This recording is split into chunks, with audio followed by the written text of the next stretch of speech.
معزز سامعین، السلام علیکم ورحمۃ اللہ وبرکاتہ۔ ہمارے اور سننے والوں اور دیکھنے والوں کو ہمارا سلام پہنچے۔ محرم الحرام کے حوالے سے چند غلط تصورات ہیں جو کہ ہمارے معاشرے میں بالخصوص پاکستان کے تمام مسلمانوں میں وہ تقریباً رائج ہو چکے ہیں۔ یہ بات آپ ذہن نشین کر لیجئے گا کہ اللہ تعالی نے محرم کو اپنا مہینہ قرار دیا ہے۔ یہ اسلامی سال کا پہلا مہینہ ہے اور دین اعتبار سے یہ عزت اور احترام کا مہینہ ہے۔ اس کا ہر دن حرمت والا ہے۔ اس کے مسنون اعمال سے متعلق ہم پہلے بھی لکھ چکے ہیں، جن کا خلاصہ دو باتیں ہیں۔ پہلی یہ کہ اس ماہ میں محرم کے روزے رکھے جائیں، دوسری یہ کہ اس ماہ کی 10ویں تاریخ کو بطور خاص اپنے اہل و عیال پر وسعت کے ساتھ خرچ کیا جائے۔ ہاں، اتنی بات ضرور ملحوظ رکھی جائے کہ صرف 10ویں محرم کا روزہ نہ رکھا جائے بلکہ ساتھ میں 9ویں کا یا پھر 11ویں کا روزہ ضرور رکھا جائے۔ اب اس سے متعلق چند غلط تصورات کے بارے میں ذکر کرتے ہیں تاکہ افراط و تفرید سے پاک اسلام کی معتدل تعلیم ہمارے سامنے آ سکے اور ہم اس پر عمل پیرا ہو سکیں۔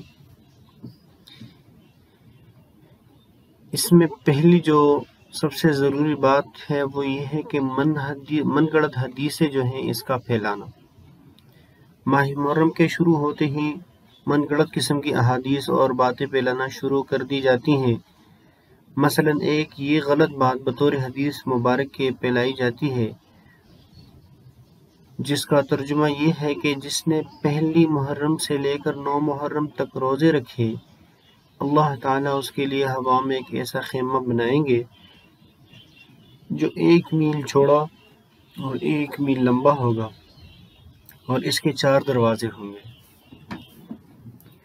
اسی طرح دوسری حدیث یہ پھیلائی جاتی ہے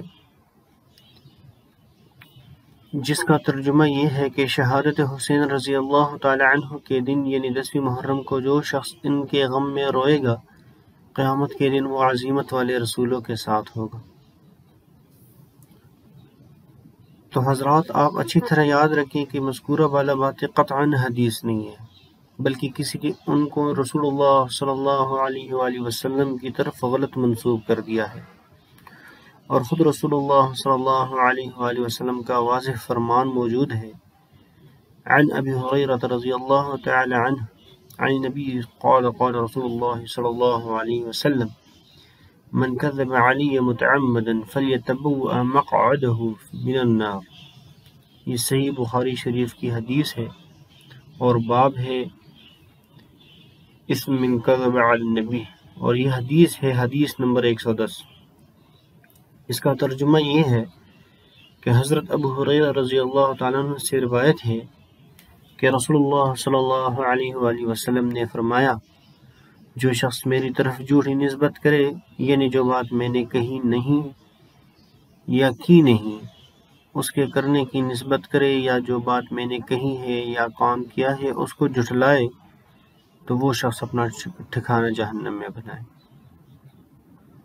اور دوسری جو اہم بات ہے وہ ہے شہدائے کربلا کا سوگ منانا۔ یہ بات اچھی طرح یاد رکھیں کہ شریعت اسلامیہ میں سوگ منانے کی اجازت صرف خواتین کو ہے اور ان کی بھی مدت متعین ہے۔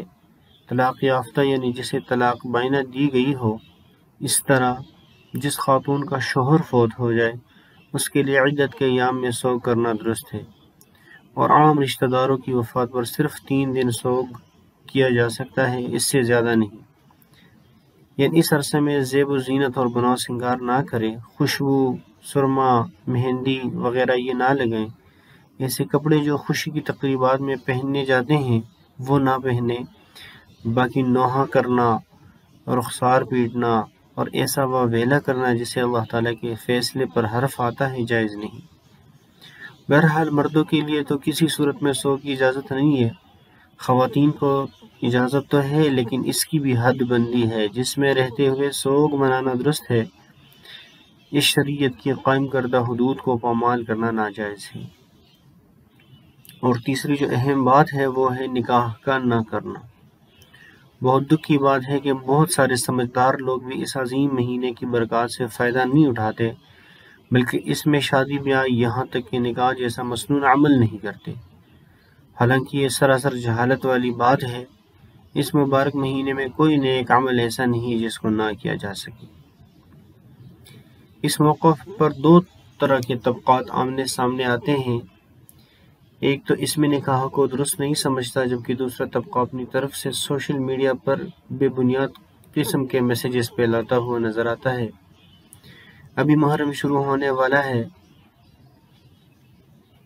اور سوشل میڈیا پر ایک پوسٹ عام طور پر دکھائی دیتی ہے کہ ام المومنین سیدہ صفیہ رضی اللہ تعالیٰ عنہ کا نکاح نبی کریم صلی اللہ علیہ وآلہ وسلم سے اسی محرم کے مہینے میں ہوا تھا۔ اسی طرح خلیفہ سوم حضرت عثمان ذی النورین رضی اللہ تعالیٰ عنہ سے رسول اللہ صلی اللہ علیہ وسلم کی صاحبزادی حضرت ام کلثوم کا نکاح بھی محرم میں ہوا، اور حضرت علی کرم اللہ وجہ کا نکاح رسول اللہ صلی اللہ علیہ وآلہ وسلم کی سب سے چھوٹی صاحبزادی حضرت فاطمہ الزہراء رضی اللہ تعالیٰ عنہ سے ہوا تھا۔ یہ بات اچھی طرح یاد رکھیں کہ اختلاف کے وقت حق کا دامن نہیں چھوڑنا چاہیے، اور محض اختلاف کی بنیاد پر کسی غلط بات کا سہارا لینا اہل حق کا شیوا نہیں ہے۔ جہاں تک بات ہے اللہ کے نبی جناب محمد رسول اللہ صلی اللہ علیہ وآلہ وسلم کا حضرت صفیہ رضی اللہ تعالیٰ عنہ سے نکاح کی، تو مذکورہ بالا روایت تاریخی طور پر غلط ہے۔ البتہ تاریخ الخمیس فی احوال انفس النفیس میں صوم عاشورہ میں ہے کہ تزوج محمد صلی اللہ علیہ وسلم خدیجہ یوم عاشورہ کے روز رسول اللہ صلی اللہ علیہ وسلم کا حضرت خدیجہ رضی اللہ عنہ سے نکاح 10 محرم کو ہوا تھا۔ اسی طرح حضرت علی کرم اللہ وجہ سے حضرت فاطمہ الزہراء رضی اللہ تعالیٰ عنہ کا نکاح کس مہینے میں ہوا، اس بارے میں ابن عساکر رحمۃ اللہ علیہ نے اپنی کتاب تاریخ مدینہ دمشق میں، اور امام طبری رحمۃ اللہ علیہ نے اپنی کتاب تاریخ الرسل والملوک میں محرم الحرام کے مہینے کے قول کو ترجیح دی ہے۔ باقی حضرت عثمان ذی النورین رضی اللہ تعالیٰ عنہ کا نکاح محرم میں نہیں ہوا۔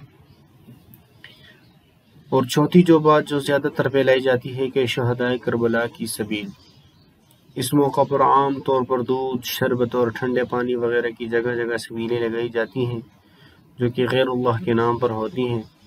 اس لیے اہل سنت والجماعت کے عقائد کے مطابق ان سبیلوں سے کچھ کھانا پینا ناجائز اور حرام ہے، اس سے بچا جائے۔ جن کے ہاں غیر اللہ کے نام کی نظر و نیاز اور سبیل وغیرہ جائز ہے وہ جانیں اور ان کا کام جانیں۔ بعض باتوں کا تعلق شریعت کے ساتھ ساتھ انتظامی معاملات سے بھی گہرا ہے، بلکہ بہت زیادہ گہرا ہے، جیسا کہ مجالس عزاء، تعزیہ اور ماتم وغیرہ میں اہل سنت والجماعت کا شریک ہونا، کیونکہ اس میں فساد کا بہت قوی اندیشہ ہے جو ملک کی سالمیت کے لیے انتہائی نقصان دہ ہے۔ ہمارے انتظامی اداروں اور افواج پاکستان کی کوششوں کے بعد اللہ کا لاکھ لاکھ شکر ہے کہ پاکستان اندرونی و بیرونی خطرات سے اب محفوظ ہوا ہے۔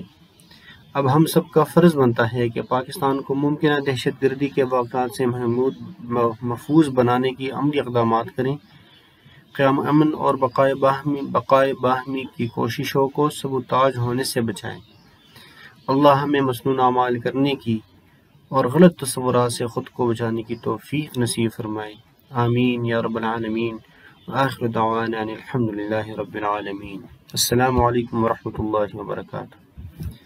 چونکہ یہ بہت قیمتی معلومات ہیں تو سب دوستوں کی خدمت میں عرض ہے کہ اس کو اپنے فیملی، اپنے سراؤنڈنگ، دوستوں وغیرہ میں، اپنے سوشل سرکل میں ضرور اس کو شیئر کر دیجیے گا، اور مزید ایسی ویڈیوز کے لیے، ایسی معلومات کے لیے ہمارے چینل کو سبسکرائب کیجیے گا۔